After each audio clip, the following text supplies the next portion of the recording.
March of 1993, the last week of it when the wind off the Flint Hills still carried cold in the morning, but the grass was beginning to push through the dead thatch along the fence lines. A man named Walt Decker drove his truck down Route 99 and pulled onto the gravel shoulder in front of a gate he had driven past 100 times and never stopped at. He sat in the cab for a moment with the engine idling. On the seat beside him was a copy of the Journal of Animal Science folded open to page 41. He had read the page 3 times that morning. He had read it the night before, sitting in his living room after his son Harlan had brought it to him, without saying much, just setting it on the arm of the chair and walking out of the room. Walt had read it twice before he understood what he was reading. He had sat in that chair for a long time after that, not reading anything, just looking at the wall. Now he was sitting in his truck in front of Ruth Calloway's gate, and the engine was idling and he was not getting out yet. The journal was on the seat. He did not look at it again. He already knew what it said. This is a story about what Ruth Calloway did in the 12 years between 1981 and that morning in 1993, when Walt Decker sat in his truck outside her gate. It is a story about a woman who bought something nobody wanted and spent 12 years proving that the thing everybody laughed at was the most valuable animal in the county. But to understand what Ruth did, you have to understand what she lost first. And to understand what she lost, you have to go back to a Tuesday afternoon in November of 1976, in a pickup truck parked on a dirt track along the back 40 of the Calloway place, with the engine off and the door closed, and Earl Calloway sitting in the driver's seat with his hands in his lap and his eyes open and looking at nothing at all. Ruth found him at 4:30. She had been checking the south pasture water line, and she came around the stand of cottonwoods near the creek and saw the truck parked at the wrong angle on the track. Not pulled off to the side the way Earl always pulled off when he was stopping to look at something, but sitting at a slight diagonal like it had just rolled to a stop on its own. She knew before she got to the window. She knew the way you know certain things, not from any signal or evidence, but from some part of your body that registers the absence of something before your mind catches up to it. She stood outside the truck door for a moment with her hand on the handle. Then she opened it. Earl Calloway was 51 years old. He had been checking fence line. He had a pair of fencing pliers in the pocket of his barn coat and a half-eaten ham sandwich on the seat beside him. The coroner said it was his heart. It was over in less than a minute. He had not suffered. Ruth stood next to the truck in the November cold for a long time. Then she went back to the house and made the call she needed to make. They had been married 22 years. He had taught her to drive a tractor before he taught her to drive a car. He had shown her how to read a cow the way a mechanic reads an engine, not by looking at the obvious parts, but by looking at the places most people walk past. The pin bones, the tailhead, the brisket, the way an animal carries her weight when she has condition versus when she is burning it off. He had shown her how to read a balance sheet and how to read a pasture and how to read the sky in July when the clouds were building over the western horizon. He had taught her everything he knew about 160 acres of mixed grass and hay ground in Pottawatomie County, Kansas. And then he had died on a Tuesday afternoon with fencing pliers in his pocket. And Ruth had been running the place alone ever since. 5 years by the time the Westmoreland auction came around in March of 1981. 5 years of mornings that started before light and ended after dark, and every decision landing on one set of shoulders. She ran 28 head of commercial Hereford cows cut and baled her own hay with a 1968 New Holland 268 baler and a Ford 3000 tractor that Earl had bought new and that Ruth serviced every spring and started on the 1st of every month. The way Earl had done, not because it needed it, but because that was what you did with a machine that had served you right. She maintained her own fences. She kept the books in a spiral notebook she carried in the pocket of her barn coat, the same coat she had worn since before Earl died, with the same kind of pencil in the left breast pocket, and the same habit of writing down numbers the moment she measured them, rather than trusting herself to remember. The men at the Westmoreland livestock auction knew her. She was there most months. They respected her the way that rural men of a certain era respected a woman who kept a place running, which is to say they acknowledged it privately and never quite said so out loud. And most of them would have been surprised to learn they were doing either. Her neighbor, Roy Stanton, had stopped underestimating her sometime around the summer of 1978, when she rebuilt the water system on the south pasture by herself, using parts from a plumbing supply in Manhattan, Kansas, and a diagram she had drawn on the back of a feed receipt. Roy had watched her dig the trench in July heat and offered to help exactly once. She had declined politely. He had not offered again, not because she had offended him, but because he recognized the quality of a person who needed to prove something to themselves before they could accept help from anyone. He respected that. From that summer on, when Ruth needed something, Roy provided it without commentary or condition. The operation was sound, but it had problems. 3 of them, and they had been getting worse for several years, and Ruth had been thinking about all 3 of them for a long time before she found any way toward a solution. The first problem was heat. Pottawatomie County summers pushed past 100 degrees on a regular basis, sometimes holding there for 2 or 3 weeks at a stretch. Her Hereford cows bred for English conditions, where the temperature rarely climbed past 70, spent the hottest weeks of the year standing in whatever shade they could find. Losing weight, cycling late, occasionally developing pink eye and sunburn on their white faces, because the white pigmentation that was part of the Hereford breed standard offered no protection from a Kansas summer sun.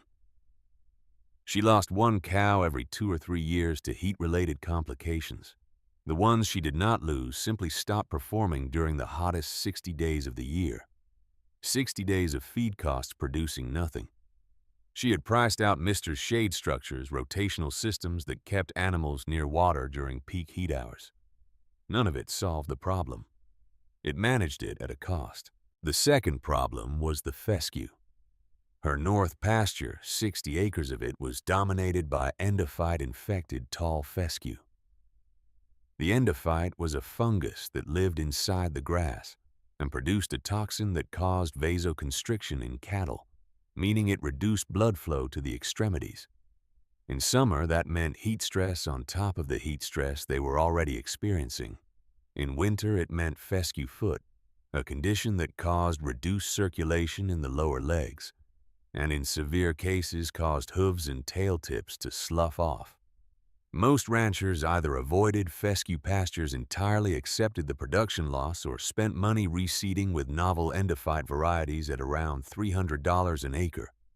Ruth had priced the reseeding option in 1978. 60 acres at $300 per acre was $18,000. Her gross cattle income in a good year was $15,000. She had closed that notebook and moved on. The third problem was the calves. The county average weaning weight had climbed steadily through the 1970s as genetics improved across the region, but her herd was plateauing. She was weaning at 420 pounds on average. The top herds in Pottawatomie County were weaning at 500 or better. The difference was $80 per calf at current prices. 28 calves times $80 was $2,240 a year she was not making. She could see the number in her ledger every October. She could see it getting worse as other operations upgraded their genetics, and hers held still. She was running the same Hereford bull lines she had been using since Earl's time. They were good bulls from a solid operation. But good was no longer holding its ground against the improving county average. 3 problems, 1 operation, 1 set of hands to fix all of it. In September of 1979, Ruth read an article in Beef Today magazine about a breed of cattle called Thule, originally developed in what was then Rhodesia and is now Zimbabwe by the Thule people over several centuries.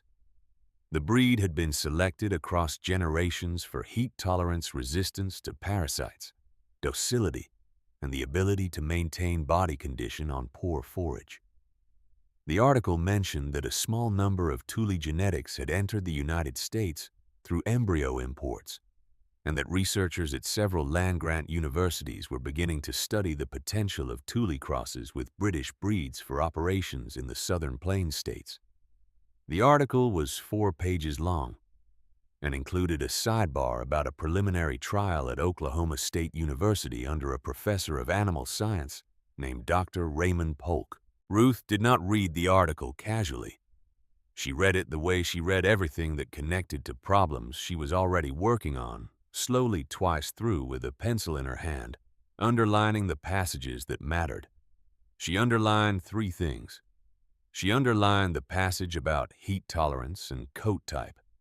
She underlined the passage about vascular adaptation and fescue toxicosis, because she had not known until that moment that there was a genetic dimension to fescue resistance, that tropical breeds carried natural vascular adaptation that allowed blood to continue flowing to the skin, even when the endophyte toxin was trying to constrict it.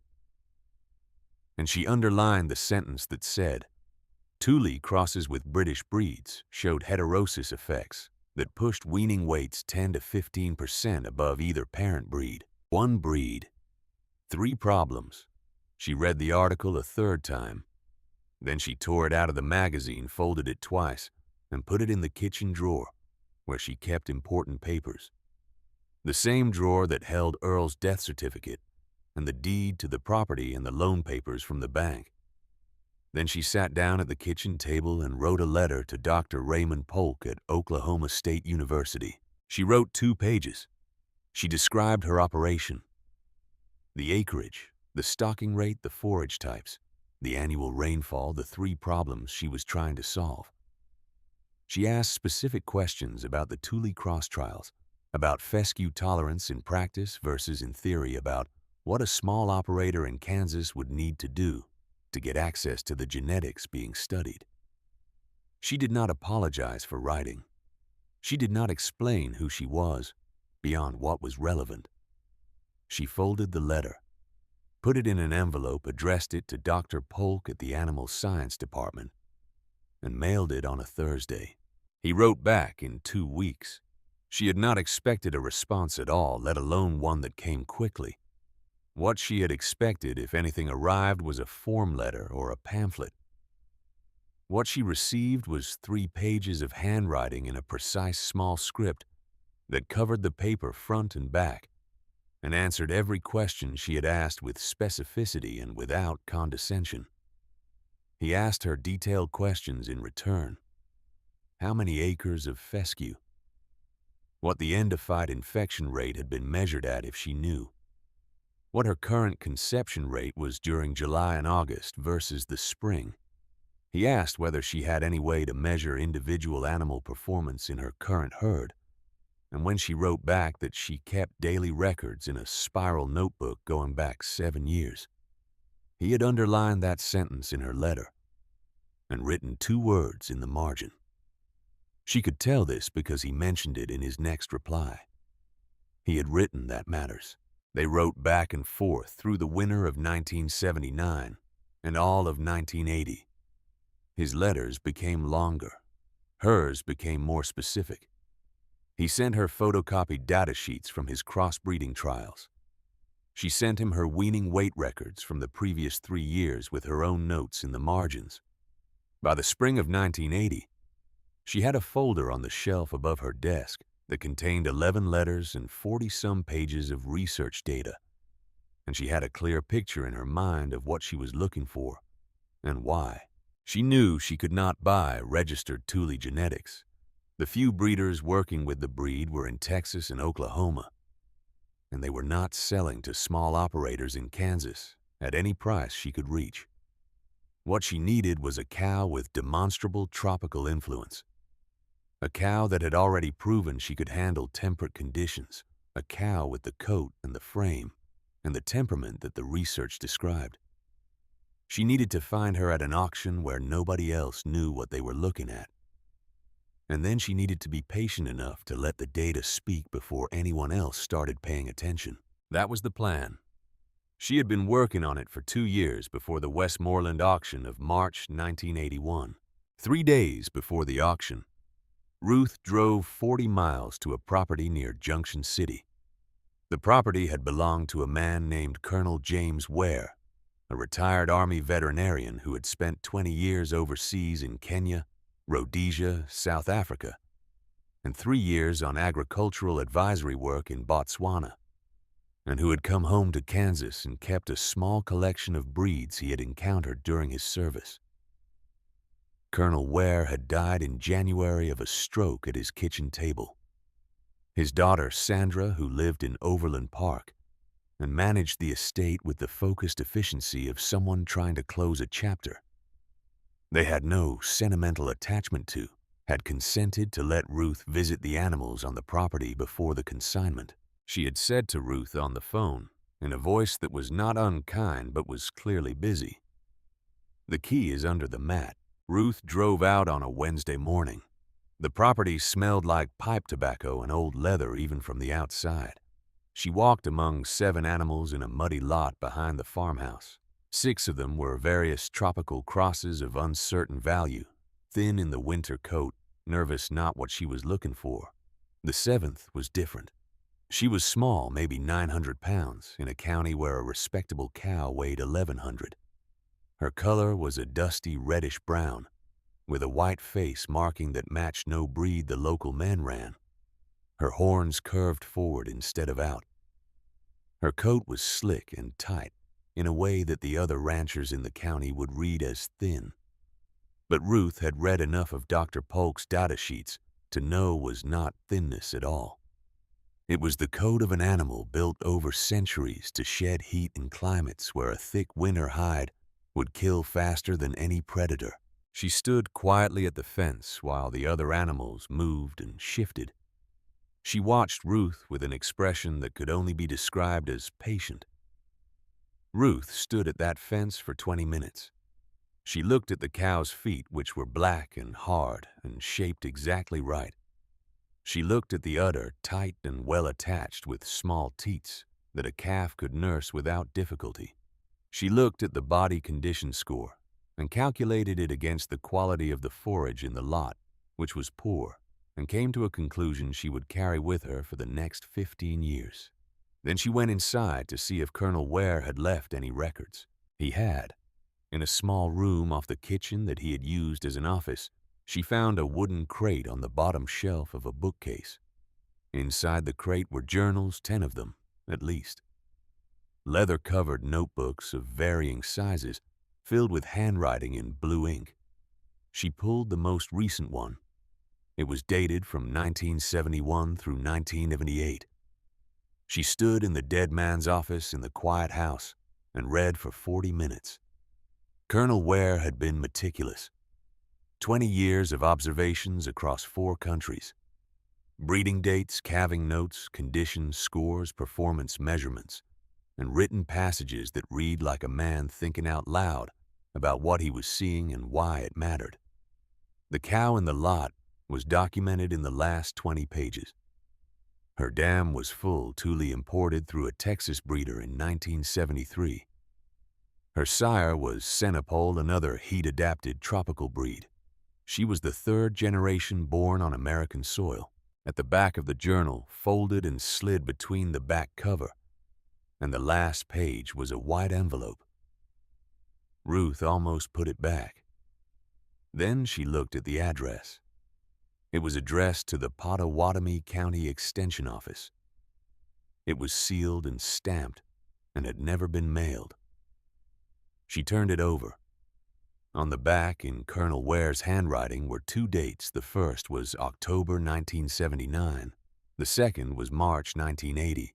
She held it for a moment. Then she opened it. It was a 2-page letter. Colonel Ware had written to the county extension office in October of 1979 to offer what he called a practical demonstration of heat-adapted breed performance in a temperate Kansas setting. He proposed hosting a field day at his property, sharing his records and his animals with any producers in the area who might be interested in exploring alternatives to conventional British breeds for high-stress environments, specifically for fescue-dominated pastures and operations that suffered significant production loss during summer heat. The letter was specific, well-reasoned, and generous. It asked for nothing except a willing audience.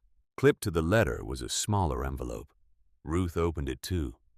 Inside was a single card with the seal of the Kansas State University Extension Service at the top. The response was 3 sentences. It stated that the Extension Office appreciated Colonel Ware's interest, but that the office's current focus was on established breed programs, and that the information he described was not within the scope of their current educational priorities. The signature at the bottom was Glenn Hadley County Extension Agent, Pottawatomie County. October 1979 was the same month Ruth had written her first letter to Dr. Polk. She stood in Colonel Ware's office holding both pieces of paper for a long time. Then she folded the original letter and the Extension Office response back into the envelope, put the envelope in the inside pocket of her barn coat, and picked up the journal. She carried both out to the truck.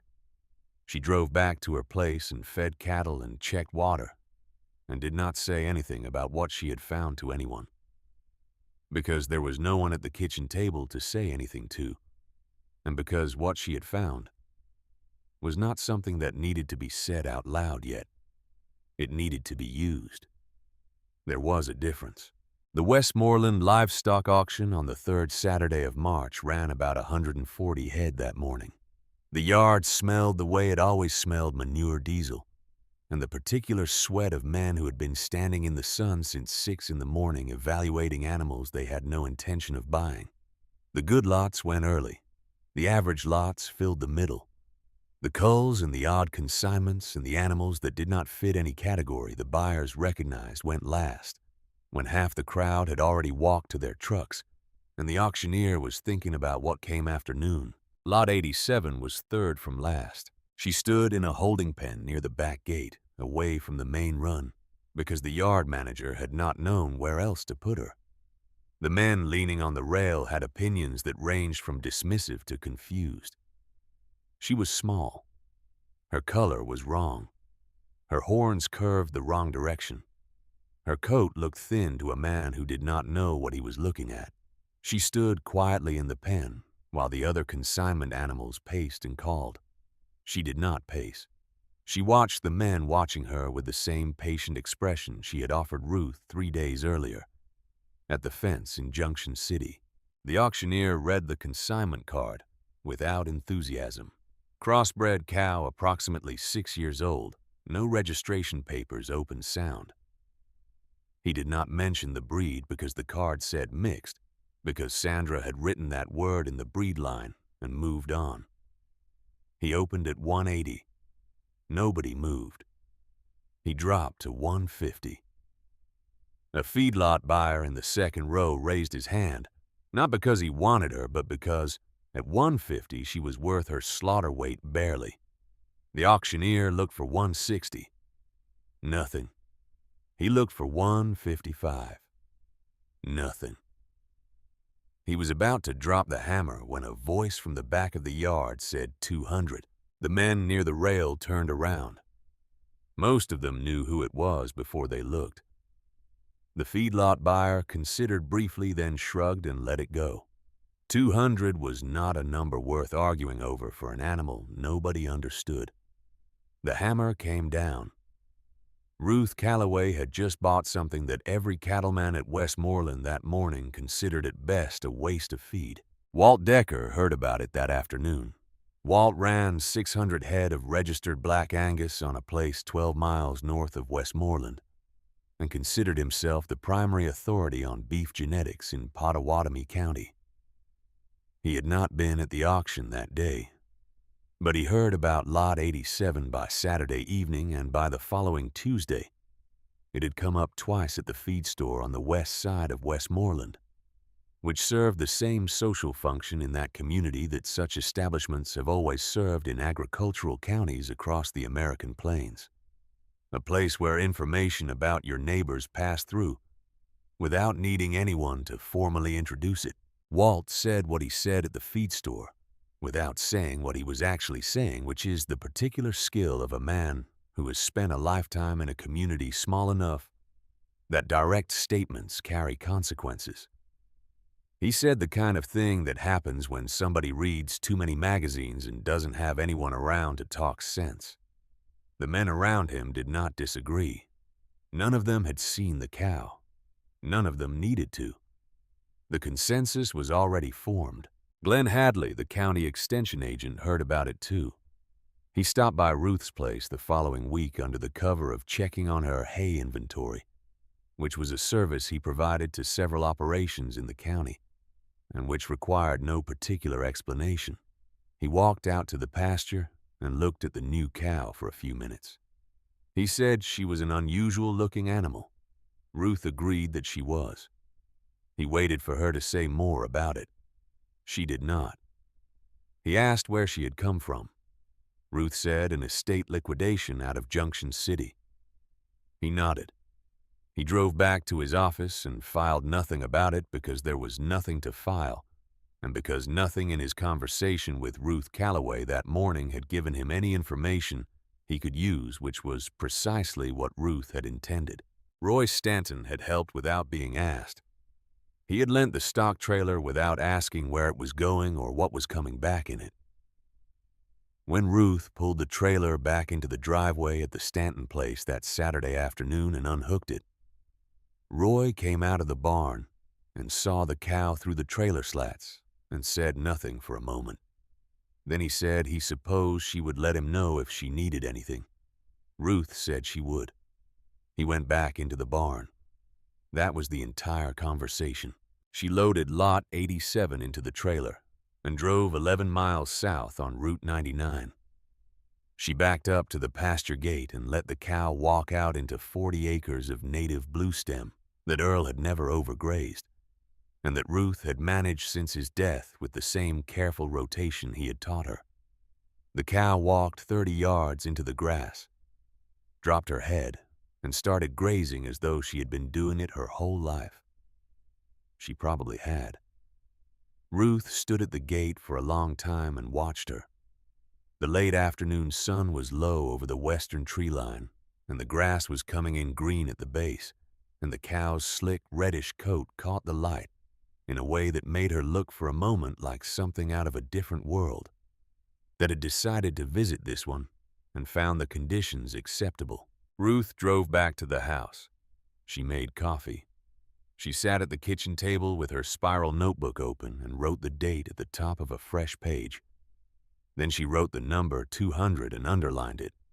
Then she wrote the words, "Purchase Lot 87 Westmoreland." And below that she began to record what she knew from the Colonel's journal about the cow's background. Her dam, her sire, her birth date, her condition history. She wrote for an hour. When she was done, she had 2 full pages in her notebook and a folder on the shelf with 2 years of letters from Oklahoma State and a dead man's journal, and an envelope with a 3-sentence rejection from the county extension office inside it. She closed the notebook and washed her coffee cup and went out to do the evening feeding. March became April. April became May. The cow grazed the bluestem and settled into the herd, the way an animal settles in when she has no reason to be unsettled. Ruth watched her carefully through the spring.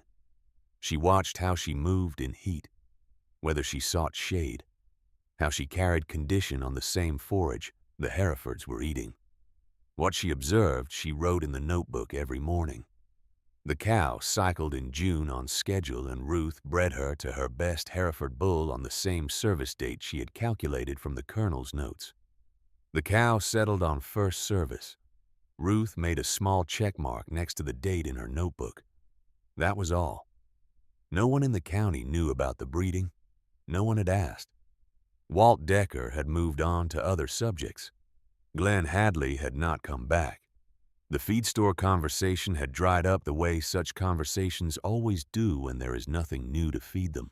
Ruth was not in a hurry. Winter came hard that year. December brought a week below zero and 2 significant snowfalls, and the kind of northwest wind that comes off the open plains without anything to slow it down for 300 miles. The Hereford cows pulled through it the way they always did, which was adequately with some weight loss and some increased feed costs, and 1 case of respiratory illness that Ruth treated herself. The Tule Cross cow lost no visible condition. She stood in the open on mornings when the other cows were bunched at the windbreak and ate her hay without apparent discomfort. Ruth noted this in the notebook without comment. It was a data point. It was 1 winter. She was not drawing conclusions yet. January of 1982. February. The cow was showing. Ruth checked her twice a day through the 2nd week of February and moved her to the small calving pasture near the barn on the 15th. She had calculated the due date from the breeding records. She had noted in the Colonel's journal that Tule cows typically calved with minimal assistance, even in adverse conditions. She was awake and checking every 2 hours regardless.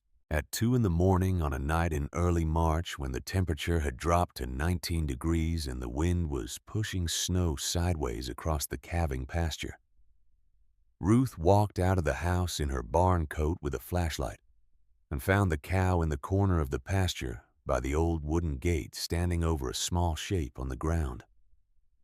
She crossed the pasture in the dark and knelt down in the snow next to the calf. It was a heifer, reddish-brown like the mother with a white blaze on her face. She was already trying to stand. Ruth checked her breathing, cleared the airway, rubbed her down with a towel she had brought from the barn. By 3 in the morning, the calf was standing. By 4, she was nursing. At 5, Ruth came back out and found them both in the corner of the pasture, the calf tucked against the cow's flank, dry, steady, and alive. She went back inside and sat down at the kitchen table with her notebook. She wrote the date. She wrote the time of birth. She wrote the calf's sex and her markings and an estimate of her birth weight, which Ruth put at 62 pounds. Below that, she wrote a single notation: unassisted 19 degrees northwest wind. That was March of 1982. May came. Ruth weighed the calf on the portable scale she used for calf weights every year, the same scale she had used since Earl bought it. She got a number she did not trust. She moved the scale to level ground and recalibrated it and weighed the calf again. The number was the same. She drove the scale to Roy Stanton's place and weighed one of Roy's calves on it, and then weighed it on Roy's scale and compared the numbers. The calibration was correct. She drove back home and weighed the calf a 3rd time. The number was the same all 3 times. She walked back to the house slowly. She stood at the kitchen counter and looked at the number she had written in pencil on the palm of her hand, because she had not wanted to trust it to memory. Then she sat down at the table and opened the notebook to the April weaning projections she had written out based on the mother's milk production and the blue stem grass coming in on the north pasture. The number in her hand was not what the projections had predicted. It was significantly above what the projections had predicted. She looked at the number for a long time. Outside the kitchen window, the blue stem was fully green now, and the Tule Cross heifer calf was in the pasture, with her mother not seeking shade, not bunching near the water, just moving steadily through the grass in the May morning light, as though the whole pasture belonged to her, and she intended to use all of it. Ruth closed the notebook. She did not call anyone. She did not write to Dr. Polk that evening. She did not say anything to Roy Stanton when she saw him at the grain elevator on Friday. She put the notebook back in the pocket of her barn coat and went out to feed cattle, and she kept what she knew to herself, because she had learned something 20 years ago, when she married a man who kept careful numbers and never shared them. until they meant something certain. 2 data points are a coincidence. The third one is evidence. She was going to wait for the third one. The second data point came in October of 1982.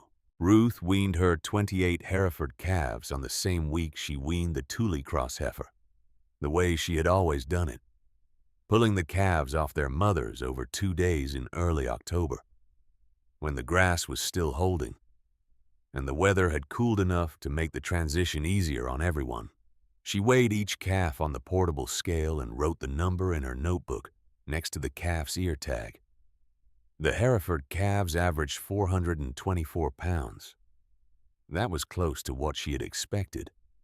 It was close to what she had been averaging for several years, and close to what most of the other operations in the county were producing from similar genetics on similar ground. The Tule Cross heifer weighed 538 pounds. She was 7 months old. She had never had creep feed. She had never had a supplement of any kind beyond what the Bluestem pasture provided, and what her mother gave her. She had grown on the same grass under the same management through the same summer heat that had pushed Ruth's Hereford cows into the shade for 6 weeks in July and August, while the Hereford calves spent those weeks nursing less and gaining less because their mothers were standing in whatever thin strip of shadow fell along the fence line at midday. The Tule Cross heifer had kept moving. Ruth had watched her through the summer. The calf grazed in full sun at noon when the temperature was over 100 degrees, the same way her mother did without apparent discomfort, without seeking shade, just moving steadily through the grass with her head down and her slick coat doing exactly what the Colonel's records and Dr. Polk's data sheets said it would do, which was to reflect heat rather than absorb it. 114 pounds above the herd average, on the same grass, with the same management. Ruth wrote the number in her notebook and circled it once with her pencil. She did not underline it. She did not write anything else next to it. She just circled it and closed the notebook and put it back in her barn coat pocket and went to move water. She kept the heifer. The third data point arrived in October of 1983, and the fourth in October of 1984, and by then Ruth had 6 pages of numbers in her notebook that told a story she was not yet willing to tell anyone else, not because she was uncertain of what the numbers said, but because she had learned something about certainty the hard way, and the lesson had come from a conversation in the spring of 1980 that she had not forgotten and was not going to forget.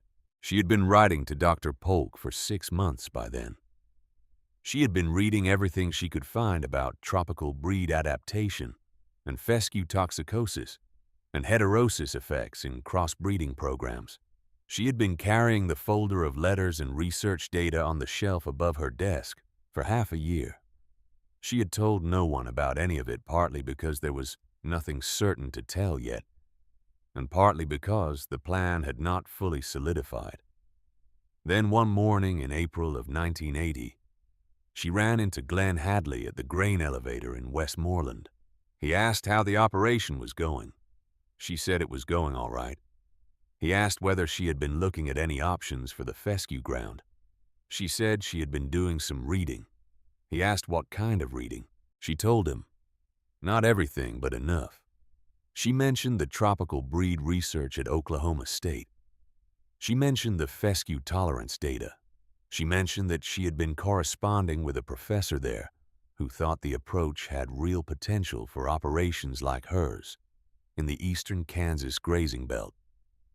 Glenn Hadley listened politely. He let her finish. Then he said, well, what most folks do is either renovate the fescue or just accept the production loss and manage around it. That was all he said. He did not ask a follow-up question. He did not say the research she described sounded interesting. He said what most folks do, and then he moved on to a question about her hay storage, and the conversation ended the way conversations at grain elevators always end, with someone needing to pull their truck forward. Ruth drove home and thought about that conversation for the rest of the day. By evening, she had arrived at something that was not quite a decision, but was close to one. If the numbers she eventually produced were extraordinary, they would be attributed to error before they were attributed to skill. Not because of malice, because of expectation. A small operator with unusual results and a theory that ran against what most folks do would spend the first several years of any conversation defending the data rather than discussing it. She was not interested in spending years defending data. She was interested in producing data that could not be defended against. 3 years was what she decided. 3 consecutive years of numbers that went the same direction by the same margin. Not 1 October. 3 Octobers. Then she would have something she could set on a table and walk away from and let speak for itself. She went back to her correspondence with Dr. Polk and said nothing to Glenn Hadley or Walt Decker or anyone else in the county about what she was doing on the North Pasture or why. When Glenn stopped by on his annual Haycheck visit that fall, she showed him what he asked to see and answered what he asked. She did not volunteer anything extra when Walt Decker mentioned at the feed store that the Callaway place was still running some of those foreign cattle. Ruth heard about it secondhand through Roy Stanton and noted it in the same interior file where she kept things that were not worth responding to, but were worth remembering. By the spring of 1984, she had 3 complete years of data, and she moved the Tule Cross animals onto the fescue pasture exclusively. This was the decision she had been working towards since she had read Colonel Ware's journal in the dead man's office in Junction City. The 60 acres on the north side of the property that had been a liability for every owner of that ground since the endophyte problem was first documented in the region had under the right genetics become something else entirely. She did not regrade the soil. She did not renovate the fescue. She did not spend $18,000 she did not have. She walked 5 cattle onto 60 acres and closed the gate. The summer of 1984 was the hottest stretch of years in that part of Kansas in a decade. July brought 3 consecutive days above 104 degrees, and then it stayed above 100 for another 10 days after that. The ponds on the lower ground dropped. The Hereford cows stood at the water, and in whatever shade the hedgerows cast, and lost condition, in a way that Ruth tracked in her notebook. With the same methodical consistency, she tracked everything else. The Tule Cross cows did not stand at the water. They moved through the fescue in the morning heat, and the midday heat, and the late afternoon heat, and they did not bunch, and they did not stop eating, and their calves did not stop nursing. And when Ruth weighed those calves in October, their numbers were what she had come to expect, which is to say they were numbers that belonged in a different category than the ones her Hereford calves were producing. Walt Decker drove past the North Pasture on Route 99 in August of that year, during the hottest week on a day when the temperature had been above 100 since 10 in the morning. He was coming back from the grain co-op. He slowed his truck when he came alongside Ruth's north fence because what he saw through the window did not immediately make sense to him. 5 head of cattle were grazing in full sun on the fescue ground at 2 in the afternoon. Their calves were beside them moving eating. Not a single animal was standing in the thin shade of the fence posts. Their coats were slick and their condition was visibly good, and Walt Decker sat on the shoulder of Route 99 for perhaps 30 seconds, looking at something his experience told him should not be happening the way it was happening. Then he drove on. He mentioned it at the feed store that Saturday. Said Ruth's got some kind of cattle on the fescue ground that do not seem to mind the heat. No one responded to it directly. Responding would have meant engaging with the idea that Ruth Callaway might be doing something right that Walt Decker and everyone else in the county had not thought of. That conversation had not arrived yet. The comment sat in the air for a moment and then dissolve the way such comments do when no one is ready to do anything with them. Ruth heard about it through Roy Stanton, who mentioned it without particular emphasis while they were both looking at a fence line on the property border in September. Roy said Walt had made some comment at the store about her fescue cattle. Ruth said she had heard that. Roy nodded. They looked at the fence for a while. Then they went back to what they had been doing. In the spring of 1985, a man named Marcus Lind drove out to the Callaway place on a Thursday morning. He wore clean boots and a pressed shirt, and had the vocabulary of someone who sold food to people who cared about the story behind it. He had gotten Ruth's name from Dr. Polk, who had mentioned her operation in a presentation at a Livestock Association meeting the previous winter. Not with fanfare, but as a data point in a larger discussion about alternative genetics for stress environments. Marcus Lind had written the name down.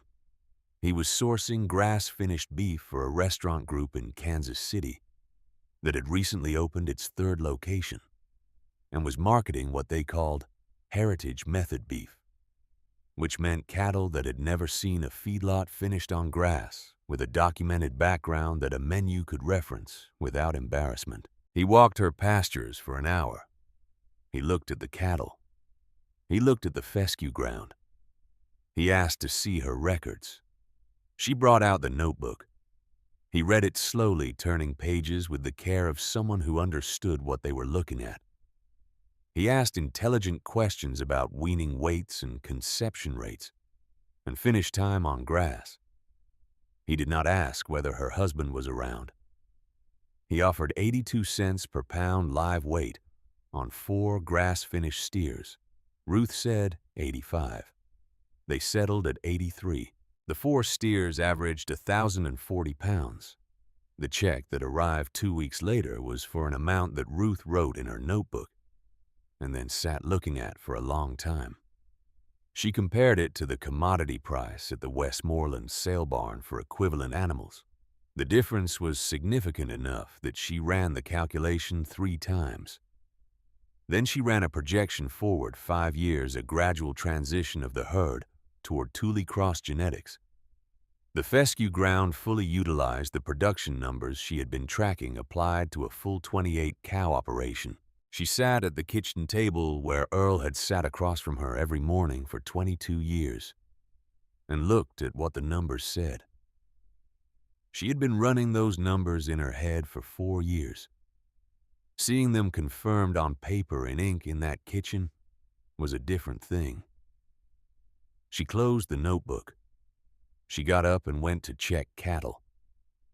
She put the check in the bank the following Monday and said nothing about it to anyone. Marcus Lind came back in the fall. He came back every year after that. The third-generation calves were on the ground by 1985 and performing in ways that continued to exceed what Ruth's projections had anticipated.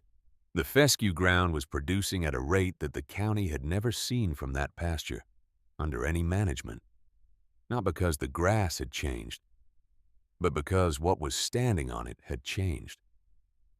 Ruth was tracking a metric she had invented herself, which she called forage days per pound. Of gain, a rough calculation of how many days on grass it took each animal to add a pound of body weight. The Thule Cross animals were consistently 15 to 22% more efficient than the straight Herefords on clean bluestem.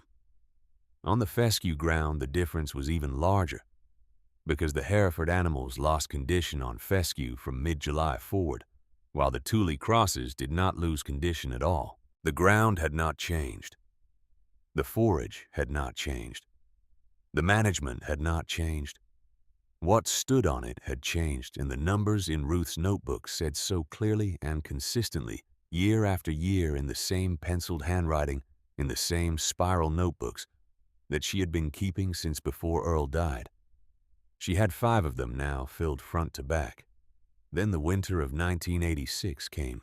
It came hard, and it came early. November brought 2 weeks of below normal temperatures and an ice storm that coated everything on the property in a 1/4 inch of clear ice that broke tree limbs and made the pasture paths dangerous. December was worse. January was the kind of month that tests equipment and animals and the patience of the people responsible for both. Ruth was checking twice a day and keeping close records on body condition, and she thought everything was holding when, in the third week of January, she went out to the fescue pasture in the morning and found one of the second-generation Tule Cross heifers down. The heifer was 2 years old. She had been born on the property out of the original Lot 87 cow sired by Ruth's Hereford bull. She had been one of the better animals in the herd by every metric Ruth tracked. She had settled on first service the previous spring. She was carrying a calf she would have delivered in late February. Ruth spent an hour with her. There was nothing to be done. Whatever had happened quickly. By afternoon, the heifer was gone. Ruth called the veterinarian in Westmoreland, a man named Dr. Clifford Branch, who had been the large animal vet for most of the county for 20 years. He came out the following morning and walked the pasture and looked at the animal and gave Ruth his assessment, which was that he could not determine a definitive cause without a full necropsy, and that in his experience winter losses in young cows could come from a range of causes. Some genetic, some environmental, some simply unexplained. He charged her for the farm call and drove back to town. Walt Decker heard about it by the end of the week. Ruth did not know how. She had told no one. But in a county the size of Pottawatomie, information about your neighbors moved without requiring anyone to carry it deliberately. By Saturday, the information had passed through the feed store, and Walt had made a comment that Roy Stanton heard and passed along to Ruth without editorializing. Walt had said something to the effect that this was the kind of thing you risked when you ran cattle that were not suited to Kansas winters, and that there was a reason nobody else in the county was doing what Ruth Calloway was doing. Ruth heard this on a Sunday morning. She did not respond to it. She went about her day the way she always did, which was to do what needed doing and leave the rest alone. But that Sunday night, after the evening feeding, she went back to the barn and sat down on a bale of hay with her 5 spiral notebooks stacked on the bale beside her, and the lantern burning and the temperature outside somewhere in the single digits. And she allowed herself for the first time since she had bought Lot 87 4 years earlier to seriously consider the possibility that she was wrong. Not wrong about the data. The data was what it was, but perhaps wrong about what the data meant. Perhaps the performance she had been recording was specific to these particular animals on this particular ground, in ways that would not hold across a larger herd or a longer time frame. Perhaps Walt Decker and Glenn Hadley and the collective consensus of Pottawatomie County had been looking at something she had been too determined to see clearly. Perhaps a heifer dead in January was the beginning of a pattern and not an isolated event. She sat with this for a long time. The lantern made the shadows move on the walls of the barn. Outside, the wind was working at the corners of the building the way it always worked in January, persistent and indifferent. She picked up the Colonel's journal from the stack of materials she had carried out of the house. She had been carrying it back and forth between the house and the barn for 4 years as a reference. She opened it to the section she knew best, the pages that covered the Tule Cross performance data from the Colonel's years in Botswana and his early years back in Kansas. She read through the notes she had read a dozen times before, and then she turned to a section she had not read as carefully a section toward the back of the 1975 entries, because when she had first read the journal in Junction City, she had been focused on the production data and the performance records and had not spent as much time on the observational passages the Colonel had written in a more conversational style. She read slowly now. The Colonel wrote about something he called the transition loss, a term he used to describe a pattern he had observed across multiple crossbreeding programs in multiple environments. When tropical or subtropical genetics were crossed with temperate British breeds, and the offspring were kept in conditions significantly different from the breeds of origin the first and second generation animals sometimes showed what the colonel called an immune adjustment period in their first or second winter. Not all of them. He estimated roughly one animal in every 12 to 15. The animals affected were not weaker genetically. They were animals whose immune systems were navigating a physiological territory that neither parent breed had fully mapped. Most of them made it through. A percentage did not. The colonel had documented this pattern across 3 separate crossbreeding programs over 15 years. He considered it a predictable cost of the first-generation transition, not a flaw in the genetics, not a reason to abandon the program, but a reality that anyone working with tropical cross animals in cold climates needed to anticipate and account for. He wrote that operators who abandoned their programs after a first or second generation loss were making the same mistake as a farmer who pulls a crop after the first hard rain. The genetics did not fail. The operator failed to understand what the genetics required. Ruth read this passage twice. Then she sat in the barn for a while without reading anything. The lantern burned. The wind worked at the corners of the building. She thought about the heifer that had died that morning, and about the calf she had been carrying, and about the 4 years of data in the 5 notebooks stacked on the hay bale beside her. She thought about what the colonel had written, and about the fact that he had spent 20 years watching this pattern in 4 countries before he wrote it down, and that he had written it down clearly, and specifically, and in language that left no room for a different interpretation. One animal in 12 to 15. She had lost one. The pattern the colonel described said it was a transition cost, not a failure of the genetics. She put the journal down on top of the notebooks. She sat for another few minutes. Then she picked up the lantern and went back to the house and made coffee and sat at the kitchen table until well past midnight, going through the data again from the beginning. Not because she needed to check the numbers, but because she needed to feel their weight.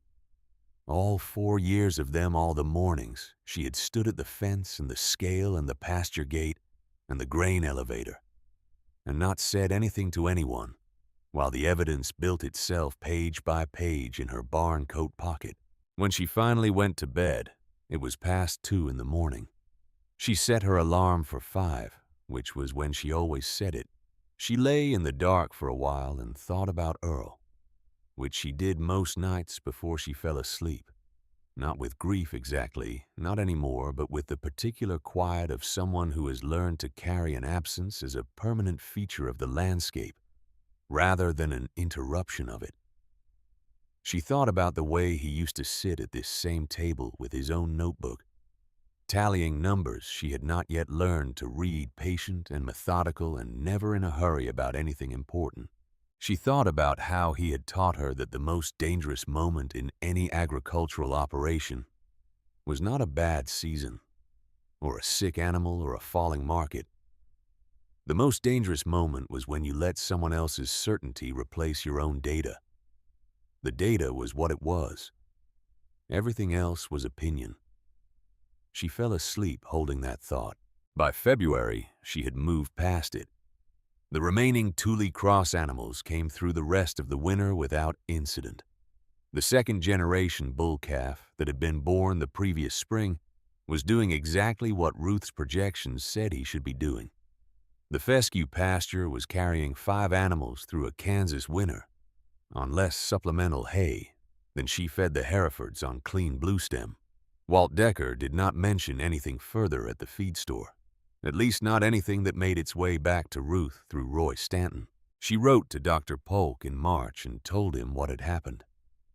She described the loss, the numbers around it, what she had found in the colonel's journal. His letter back was 3 pages. He confirmed what the colonel had written. He had documented the same pattern in his own trials at a slightly lower incidence rate. He said her response to the loss, which was to go back to the data and the records, rather than to the consensus of the county, was exactly the right response. He said the data she had been accumulating was, by that point, among the most consistent and well-documented practical crossbreeding records he had access to outside of a university setting. He said he wanted to come and see the operation in person if she was willing to have him. She wrote back and said she was. He came in the spring of 1987. He was a tall, thin man with glasses and a handshake that was firmer than his appearance suggested. He drove up from Stillwater in a university truck with Oklahoma State plates and parked in the driveway and stood looking at the north pasture for a moment before he said anything. When he finally spoke, it was not a greeting. He said, "You have them on the fescue." It was not a question. She said, "Since '84. He nodded. They spent 2 days on the property. He took soil samples from the fescue pasture and compared them with samples from the bluestem ground. He weighed and measured every Thule cross animal on the property. He photographed the herd and the pastures and the drainage patterns and the hay barn and the fence lines and the spiral notebooks, of which there were now 6, covering 6 years of daily records in Ruth's careful penciled handwriting. On the second afternoon, they stood at the fence of the north pasture, with the sun going down behind them, and the cattle moving through the fescue, in the kind of light that makes even ordinary ground look like something worth staying for. He told her that what she had built on this 160 acres was one of the 3 most significant small herd crossbreeding demonstrations he had documented in 20 years of research. She said, "Thank you." He stayed for supper. They sat at the kitchen table until past dark, talking about cattle genetics, the first conversation of that length she had had with anyone about her work since Earl died. Dr. Polk talked the way she liked people to talk, which was precisely and without pretending to, more certainty than the evidence warranted. He talked about what the data showed and what it suggested, and what it could not yet prove. He talked about the paper he wanted to write. He said he would need her records as the primary data set. He said her name would appear in the paper as the source of the field data. Ruth put her coffee cup down. She sat with that for a moment. She said, when would it publish? He said it would take a year at least, maybe 2 to clear peer review. Probably 1989 or 1990 if everything moved well. She nodded. She refilled his coffee. They talked until 9, which was later than Ruth typically stayed up on a work night.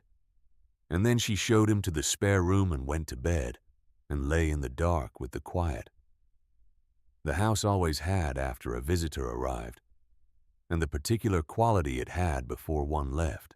The paper did not come out in 1989. It came out in 1990, and then it was revised and resubmitted. And then it came out again in a different form. In 1991, and the version that Ruth eventually held in her hands was dated 1993, and bore her name in the acknowledgments and in the data citations, and once in the body of the text itself, where Dr. Polk described the Callaway operation as the most sustained and methodologically rigorous informal crossbreeding trial documented in the literature. Ruth had not known that last sentence was in the paper until she read it sitting at the kitchen table on the morning the journal arrived in her mailbox. She read it once. She read it again. Outside the kitchen window, the fescue pasture was beginning to show green at the base, the way it did every spring, the grass coming back through the dead thatch, the same way it had come back every year since she had been managing it. Indifferent to opinion, indifferent to the feed store consensus, doing what it had always done on this ground. The cattle were moving through the early morning light. Their calves were beside them.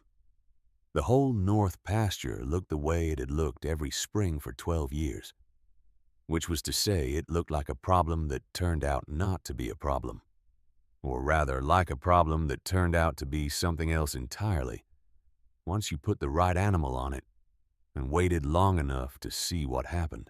She folded the journal to page 41 and put it on the kitchen counter. She wrote the date in her current notebook. She wrote paper published Journal of Animal Science, Volume 91.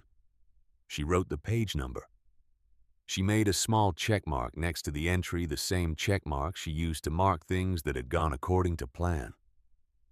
Then she put on her barn coat and went out to feed cattle because the cattle did not care what year a paper was published, and the water tanks needed checking, and the morning was already past 5:30, which was later than she usually started. What she did not know yet, not on that morning, was that the journal had already been in other hands before it arrived in her mailbox. Harlan Decker had subscribed to the Journal of Animal Science through K-State the previous year because Harlan had graduated with an animal science degree and was beginning to take over the management of his father's registered Angus operation, and had the habit of someone trying to stay current in a field that was moving faster than the county consensus acknowledged. He had read the paper the day his copy arrived. He had read it sitting at his desk in the office of the Decker Ranch, which was 12 miles north of Route 99. And he had read it carefully, the way a young man reads something that rearranges what he thought he knew. Then he had folded it open to page 41 and carried it into the living room where his father was sitting after supper, with a cup of coffee and the evening news on low. He had set the journal on the arm of his father's chair without saying much, just setting it there and walking out of the room. Walt Decker had read the page once. Then he had read it again. He had sat in his chair for a long time after that, looking at the wall, thinking about a comment he had made at the feed store in the fall of 1981, and about the way that comment had gone around the room and been picked up and passed along, without anyone pushing back on it, including himself, and about what it meant that he had said what he said, with the confidence of a man who had spent his whole life in cattle and had been wrong about something for 12 years without knowing it. He had sat in that chair for a long time. Then he had gone to bed. In the morning, he had driven to Ruth Calloway's place on Route 99 and pulled onto the gravel shoulder outside her gate and sat in the cab with the engine idling for a moment, not because he did not know what he was going to say, but because saying it was going to cost him something, and he was letting himself feel the cost before he got out of the truck. The journal was on the seat beside him. He did not need to look at it again. Walt Decker got out of the truck slowly, the way a man gets out of a truck when his knees have been doing this for 60 years, and his body has its own opinion about how fast things should happen. He closed the door behind him.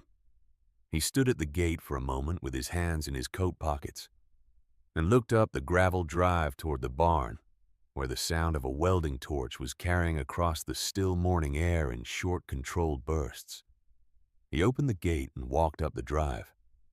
The gravel was firm under his boots. The north pasture was on his left, and he could see the cattle moving through the spring grass without looking directly at them. The way you see things at the edge of your vision that you already know are there. Ruth was at the workbench inside the open barn door with her back to the drive, a welding hood pushed up on her forehead, and a piece of angle iron clamped in the vise, and a section of hay feeder frame laid out on the bench that she was fitting the new piece to. She heard him on the gravel and turned around. She looked at him the way she looked at most things, which was directly without hurrying to any conclusion. Walt stopped a few feet inside the barn door. He stood with his hands still in his coat pockets. He was a big man, had been bigger once, and the years had not reduced him so much as settled him the way a well-built structure settles over time without losing its essential shape. He looked at Ruth for a moment. Then he said what he had driven 12 miles to say. He told her he owed her an apology. He said he had made a comment at the feed store when she bought that cow back in the spring of 1981, and that the comment had gone around, and he had not stopped it, and he had not walked it back, and he had been wrong. He said he had been in cattle his whole life, and he should have looked at what she was doing instead of what he assumed she was doing. Ruth set down her pliers. She pushed the welding hood the rest of the way up and off and set it on the bench. She looked at Walt Decker with the same expression she had offered the cow at the fence in Junction City 12 years earlier, which was the expression of someone measuring the true weight of a thing before deciding what to do with it. She let a moment pass. Then she said he was not the only one. He said he knew that, but he said it anyway. Said it was his comment that started it, and he should have known better. And he did not have a good reason for why he had not. They walked out to the fence of the north pasture. It was the last week of March, and the fescue was coming up green from the base, the way it came up every year. And the Tule cross cows were moving through the morning grass with their calves beside them, unhurried and steady in the way of animals that have never been asked to be anything other than what they are. Walt stood at the fence and looked at what Ruth had built on 60 acres that the entire county had written off as unworkable ground. And he did not say anything for a moment. He just looked. Then he started asking questions. Real questions, the kind that cost something to ask, because each one was a quiet admission that he had not asked it when it would have mattered most. He asked about the fescue tolerance mechanism, how it worked in physiological terms, what the endophyte toxin did, and why these animals did not respond to it the way his Angus did. He asked about the calving ease data, whether the moderate frame translated to easier unassisted births. He asked about finish time on grass versus grain, and whether the restaurant buyers he had heard about were paying a consistent premium, or whether the market was still forming. Ruth answered all of it.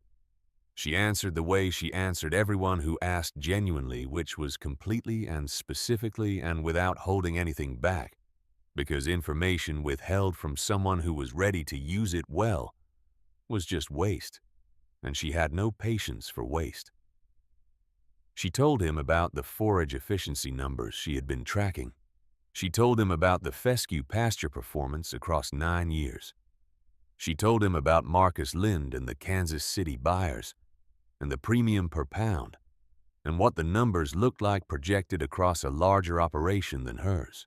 They stood at that fence for an hour. The sun climbed and the cattle moved, and the conversation went the way good conversations about cattle always go, which is slowly at first and then faster, as the shared language takes over, and the distance between two people who have spent their lives reading the same ground begins to close. Walt listened more than he talked, which Ruth noted without commenting on it. When a man who has spent his life being the authority in the room chooses to listen, it means something different than when a younger man does it. It means he has already done the harder work. Before he left, Walt told her that he and Harlan were going to look seriously at introducing Tule cross genetics on the fescue ground on the south half of the Decker operation. He said Harlan had already been thinking along those lines before the paper came out, which was the first mention he had made of Harlan and the journal, and he said it in a way that made it clear he was giving his son credit for arriving at the conclusion before his father did, which was its own kind of admission from a man like Walt Decker. Ruth said she would be glad to share whatever records he wanted to look at. She said Dr. Polk at Oklahoma State was the right person to talk to about sourcing genetics, and that she would write a letter of introduction if that would help. Walt said that would be appreciated. He shook her hand at the gate. He drove back down Route 99 with his windows down in the March morning air, and the fescue pasture visible in his rearview mirror for about a quarter mile before the road curved and it disappeared. 3 weeks after the paper came out, Ruth received the first inquiry from a neighboring operation about purchasing Tule cross heifers. The call came from a rancher named Ed Pruitt, who ran 220 head 12 miles east of Westmoreland and had been managing fescue pastures on the creek bottoms of his property with the same resigned frustration that most operators in the eastern Kansas belt managed them. Ed had read the paper. He had questions. Ruth answered them. By the end of April, she had received 2 more calls from operations in the county. By fall, she had sold 2 heifers at $800 each, which was 4 times what she had paid for the cow they descended from. She sold 4 more in 1994, By 1995, there were Thule cross animals on 5 operations in Pottawatomie County, every one of them traceable back to Lot 87. The 900-pound cow with the forward-curving horns that the auctioneer at Westmoreland had run third from last on a Saturday morning in March of 1981, because he did not know where else to put her. Marcus Lind came back every fall, as he had come back every fall since 1985. The restaurant group he sourced for had grown from 3 locations to 7, and the demand for grass-finished beef with a documented background had grown with it.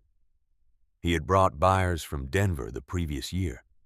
That spring he called to say he had a contact in Chicago who was interested in a long-term supply arrangement. Ruth took the call at the kitchen table and wrote the details in her current notebook and said she would think about it. She thought about it for 3 days, the way she thought about everything that involved changing the shape of what she was doing. Then she called Marcus back and said she was interested in the arrangement, but that she needed him to understand something first. She told him she ran 35 head on 160 acres. She told him that was the number the ground told her was right, and that she was not going to push beyond it to meet a supply target that belonged to someone else's growth plan. She said if that worked for the Chicago buyer, it worked for her. If it did not, she understood. Marcus was quiet for a moment. Then he said that was the most sensible thing any producer he worked with had said to him in 10 years. He said they would make it work. He kept his word. The arrangement held. Ruth never grew the operation beyond what the land could carry. 35 head on 160 acres. The number the ground told her was right. She said no to the Cattlemen's Association speaking invitation that arrived in 1994, and again when it arrived in 1995. She said no to the Breed magazine interview request. She continued to write to Dr. Polk letters that had started as technical correspondence and had become over 14 years of back and forth, something closer to a friendship conducted entirely on paper. The kind of friendship that forms between people who share a way of thinking rather than a geography. Glenn Hadley retired from the county extension office in the spring of 1994. He had been the extension agent for Pottawatomie County for 23 years. At the retirement party in the fellowship hall of the First Methodist Church in Westmoreland, people said the things they say at such events which were true and kind, and covered most of the ground that needed covering without going near the parts that would have required more honesty than a fellowship hall allows. Ruth was not at the party. She had not been invited and would not have attended if she had been. Glenn came to see her in June of that year, 6 weeks after his retirement. He drove out on a Tuesday morning and parked in the driveway and walked up to the house. Ruth was on the porch with her coffee when he pulled in. She watched him get out of the car and walk across the yard and step up onto the porch. He looked like a man who had been rehearsing what he wanted to say and was no longer sure the rehearsal had prepared him adequately. He said congratulations on the paper. He said he had read it when it came out, and he thought she had done something important, something that would change the way people in this part of the state thought about fescue ground and alternative genetics for a long time. Ruth put her coffee cup down on the porch railing. She went inside the house. Glenn stood on the porch and heard her moving around inside and did not know what was happening. She came back out a minute later with a white envelope in her hand. She held it out to him. He took it. He looked at it. He turned it over. He saw his own signature on the back, the stamp, and the forwarding notation. The words not within the scope of current priorities in his own handwriting from 15 years earlier. He stood on the porch holding the envelope that Colonel James Ware had written in October of 1979, and that Glenn Hadley had returned with a 3-sentence rejection, and that Ruth had carried in her barn coat pocket from a dead man's office in Junction City, and kept for 13 years without saying a word about it to anyone. He did not say anything for a long time. He looked at the envelope. He looked at his own signature. He thought about Colonel Ware, who had spent 20 years accumulating the knowledge that was in that envelope and who had offered it to the county for free and been told it was not relevant, and who had died in his kitchen in January of 1981 without ever knowing whether anyone would use what he knew. Ruth did not say anything either. She picked up her coffee cup and waited. Glenn finally said that he had made a mistake. He said it plainly, without softening it or qualifying it. He said he had seen what he expected to see and had not looked past it. And that was the job he had been hired to do, and he had not done it. Ruth said that was true.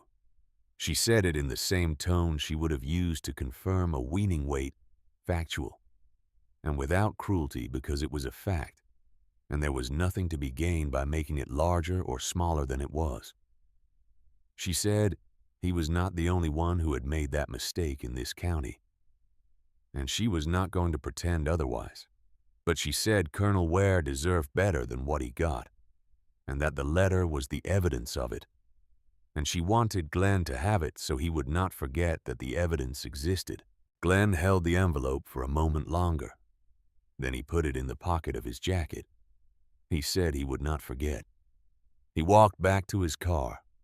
He drove away down Route 99, and Ruth stood on the porch and watched him go, and then finished her coffee and went to move cattle. She did not think about the envelope again that day. She had held onto it for 13 years, not because she was waiting for the right moment to use it against Glenn Hadley, but because it was the true record of what had happened, and she believed in keeping true records. What he did with it now was his business.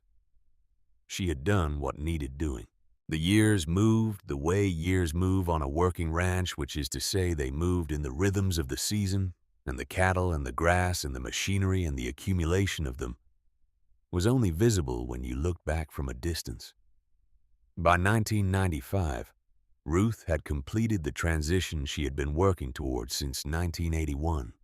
The last of the straight Hereford cows went to the Westmoreland sale barn in October of that year, 14 years after she had stood in that same yard and raised her hand for $200 while the men at the rail turned around to see who it was. She loaded them herself and drove them over in Roy Stanton's trailer, which Roy continued to lend without commentary or condition. And she collected the check and drove home and wrote the amount in her notebook next to the date. She had begun with a problem she could not afford to solve. She had ended with a solution. The problem had paid for itself. Dr. Polk came back once more in the fall of 1997, 4 years after the paper, and 2 years before his retirement. He was thinner than he had been on his first visit, and moved a little more carefully. But the precision of his thinking had not changed, and neither had his handshake. They walked the pastures the way they had walked them 10 years earlier, with the difference that this time there was nothing to prove and nothing to demonstrate, and they were simply two people who had been corresponding for 18 years, looking at the result of what that correspondence had been about. He stood at the fence of the north pasture on the second afternoon and looked at the cattle in the fescue and said that in 40 years of research, he had documented exactly 3 operations where a single producer had solved a systemic regional problem through independent field research without institutional support, and that hers was one of them. He said it the way he said things, which was precisely with the weight of what he meant fully behind the words and nothing extra added. Ruth said, "Raymond, that is the nicest thing anyone has said to me in 20 years. He laughed. He was not a man who laughed often, and when he did, it was the laugh of someone surprised into it, which made it worth more than the usual kind.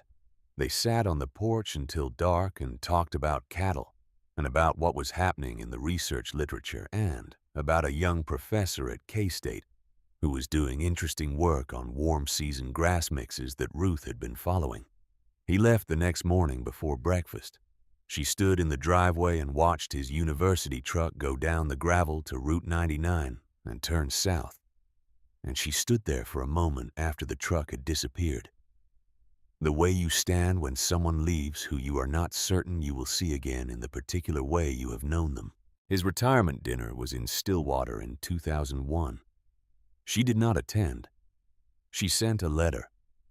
He read it at the dinner in a room full of colleagues and former students and a cake that said, 40 years of better beef. And after he had read it, he put it back in his breast pocket and gave a short speech in which he mentioned 3 operations that had shaped his understanding of practical cattle genetics more than any controlled university trial.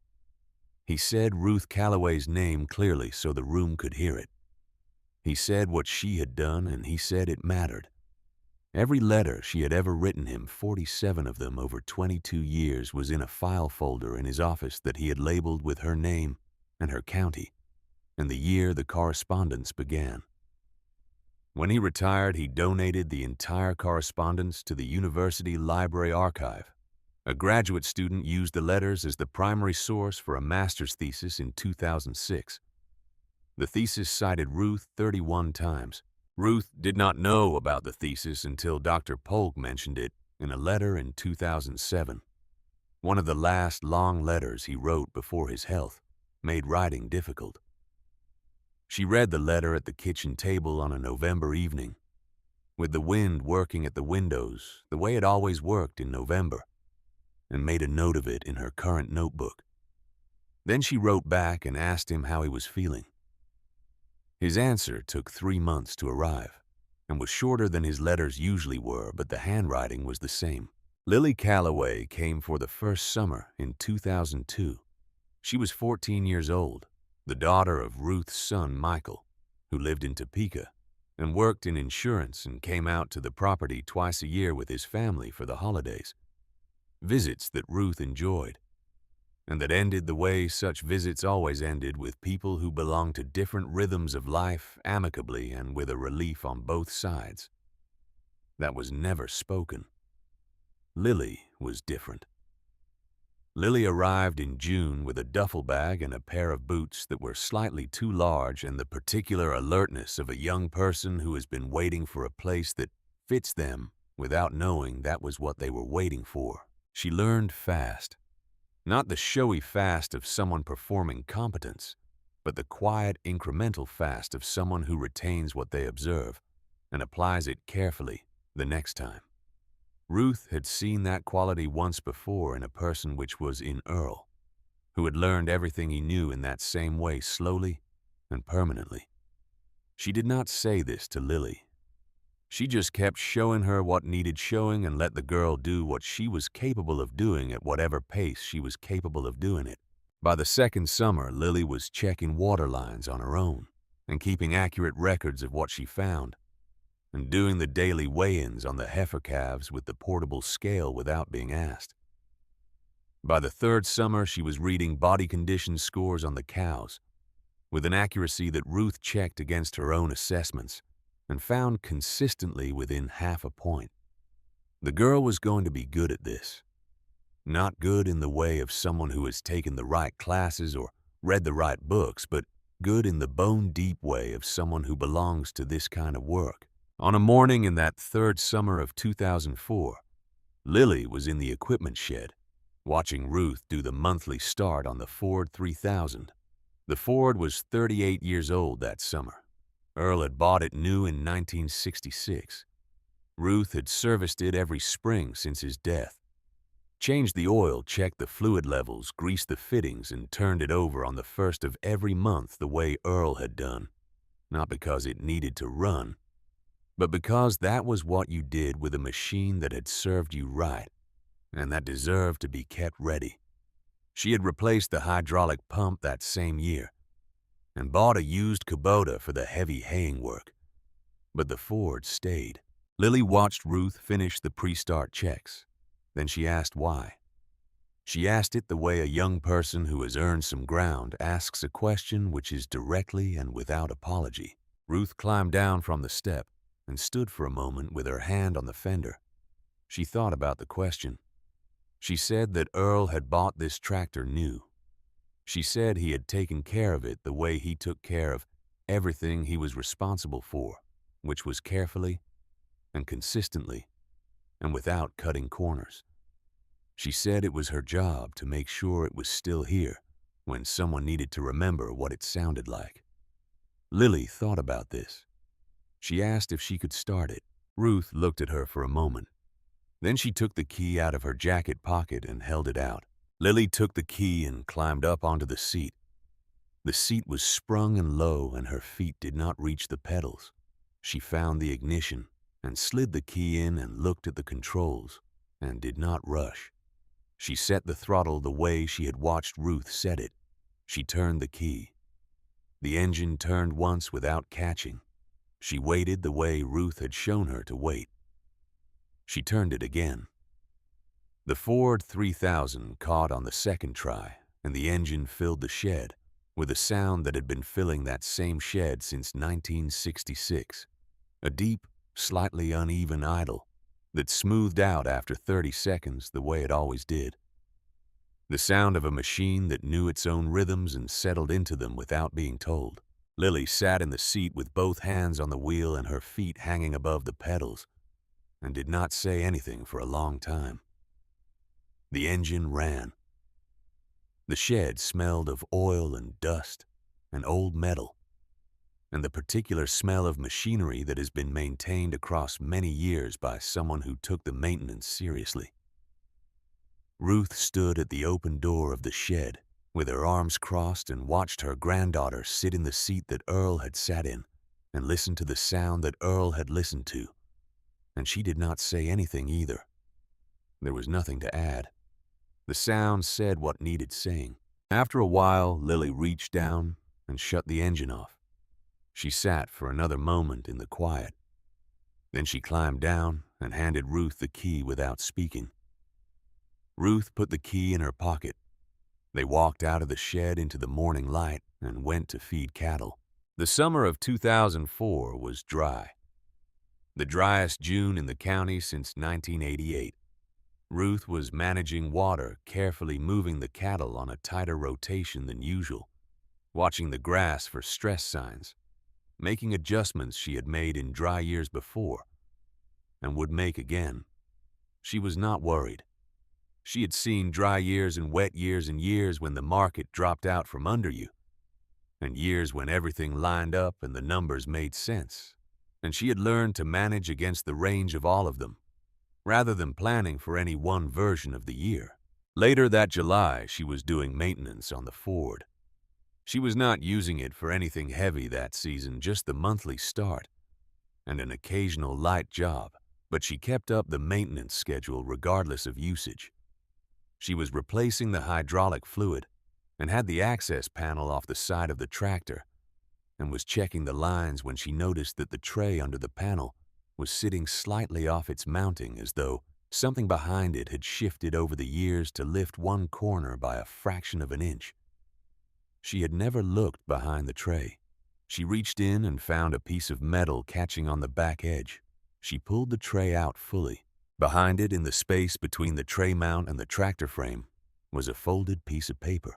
It was folded twice the way you fold something to fit a pocket, and it had been there long enough that the fold lines had become structural. The paper stiff and slightly yellowed at the edges. Ruth pulled it out carefully. She unfolded it on the workbench. It was a page torn from a magazine. The paper was the weight of magazine stock. The printing was the 2-column format she recognized from agricultural publications of that era. The top of the page had a partial headline in bold type about breed adaptation in Southern Plains grazing systems. And below the headline was an article that she did not need to read the first paragraph of to recognize. She already knew this article. She had read it herself in the fall of 1979. She had read it 3 times with a pencil in her hand. She had torn it out of her own copy and kept it in the kitchen drawer for 2 years before she threw it away because she had memorized everything in it. This was not her copy. She looked at the date printed at the top of the page. The issue date was August of 1976. She stood at the workbench for a long time, holding the page in both hands. August of 1976 was 3 months before Earl had died in the truck on a Tuesday afternoon in November. with fencing pliers in his pocket. He had been reading this article 3 months before he died. He had torn it out of the magazine and folded it twice and put it behind the tray panel. In the Ford 3000, the same Ford he had bought new 10 years earlier, and maintained with the same careful consistency she had maintained it with after he was gone. And he had put it there the way a person puts something in a safe place, not because they are done with it, but because they intend to come back to it. He had not come back to it. She stood at the workbench in the equipment shed on a dry July morning in 2004 and held Earl Calloway's copy of the article she had read in 1979 and that she had written to Oklahoma State about, and that had started 22 years of notebooks and letters and fescue pasture data and a paper in a peer-reviewed journal and 47 letters in a university archive and 5 operations in the county running cattle that no one had wanted, and buyers coming from Kansas City and Denver and Chicago to a gate on Route 99. Earl had seen it. He had been thinking about it. He had torn it out of the magazine and put it somewhere he would not lose it, and intended to do something with it. And then he had died on a Tuesday afternoon 3 months later with fencing pliers in his pocket, and the thought unfinished. And Ruth had bought the same tractor from his estate and serviced it every spring for 27 years, and started it on the first of every month, and never once looked behind the tray panel. She had spent 22 years carrying out a plan that Earl had been 3 months from starting, not because she knew it was his plan, not because anyone had told her, but because they had been looking at the same ground with the same eyes for 22 years of marriage, and they had arrived at the same answer independently. And he had died before he could act on it, and she had lived long enough to do what he had seen needed doing. She stood at the workbench for a long time. The shed was quiet around her. Outside the door, the dry Kansas summer was doing what it did, burning off the moisture and pulling color from the grass, and asking everything on the land to prove it had the right to be there. She could hear the cattle somewhere in the fescue pasture on the other side of the barn, moving through what had once been the most troubled ground on the property, doing what they had been doing every summer for 20 years now, which was grazing steadily and without complaint, and turning poor pasture into weight, the way only the right animal on the right ground can do. She folded the page back along its original fold lines. She carried it into the house and put it in the kitchen drawer, where she kept important papers next to Earl's death certificate and the deed to the property and the folder of letters from Dr. Polk, which was thick enough now that it barely closed. She stood at the kitchen counter for a moment with her hand resting on the closed drawer. Then she went back out to finish the maintenance on the Ford.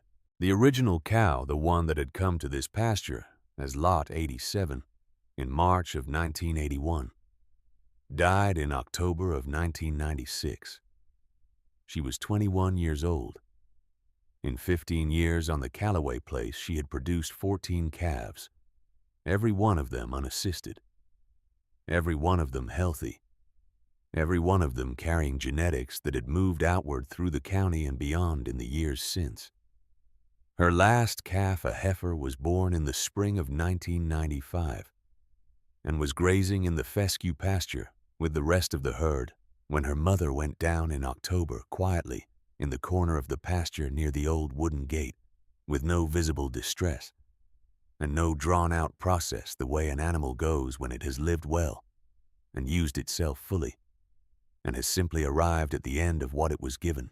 Ruth found her in the morning on her second check. She stood in the fescue for a while in the October light. The grass was still green at the base. The rest of the cattle were moving in the pasture behind her. The air smelled of fall and of turned earth where the hooves had worked up the grass along the fence line. She went back to the barn and got the Ford. She drove it out to the fescue pasture and worked for 2 hours in the dry October ground, the tractor doing what it had been doing on this property for 30 years, moving earth, making something possible that could not be done by hand alone. She dug the hole near the fence line on the Route 99 side of the pasture, where the cow had grazed on her first afternoon on the property 15 years earlier. Standing in the blue stem, with her head down, as though she had been doing it her whole life, she buried her there without ceremony. She did not mark the spot with a stone or a post or any kind of sign.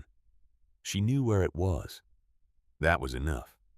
She drove the Ford back to the barn and cleaned the blade and parked it in the shed and checked on the remaining cattle and went back to the house and made supper. The grass grew over the spot by spring.